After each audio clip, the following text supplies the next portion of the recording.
up, you beautiful people? It's Eric coming at you with some more motivational covenantal series, part 174. Amen. Today we'll be talking about Joshua 16, Ephraim's inheritance. Don't mix promise with compromise.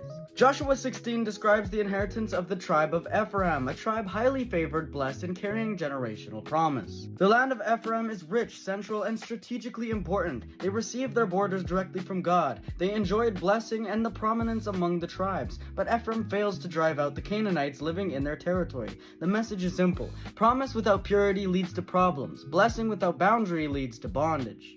God gives the land, but you decide what lives in it. The borders of the children of Ephraim was this, Joshua 16:5. God assigns the promise, he defines the borders, and he gives the inheritance. But Ephraim had to decide whether they would protect it, purify it, guard it, and fight for it. Your calling is fixed, but your stewardship determines the outcome. A promise becomes powerful only when you protect it. Compromise always feels easier, but always costs more. Ephraim chose convenience over conquest. They did not drive out the Canaanites, so the Canaanites dwell among the Ephraimites to this very day, Joshua 16:10. They tolerated what God told them to remove. Compromise always seems small at first. It's just one habit. It's just one area I haven't surrendered. It's not a big deal. I can manage it. But what you tolerate today will dominate you later. Compromise inside the promise corrupts the promise from inside.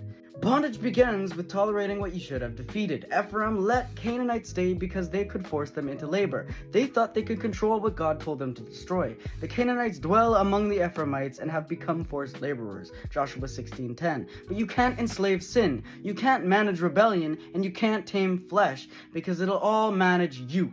What you refuse to kill becomes the enemy that kills your destiny. You cannot let the enemy live in your promise. Some of you are in your blessing, but something is stealing your peace. Not because God failed you, but because compromise is living in the territory God gave you. And God is saying today, drive it out. Don't negotiate, don't accommodate, and don't coexist with what I told you to conquer. Your inheritance is holy, your calling is serious, and your territory is sacred.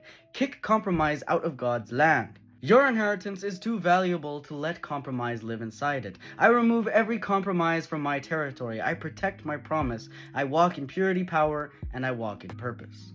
And with that, y'all, it's Eric coming at you again with some more motivational messages. I'll catch you again tomorrow for some more.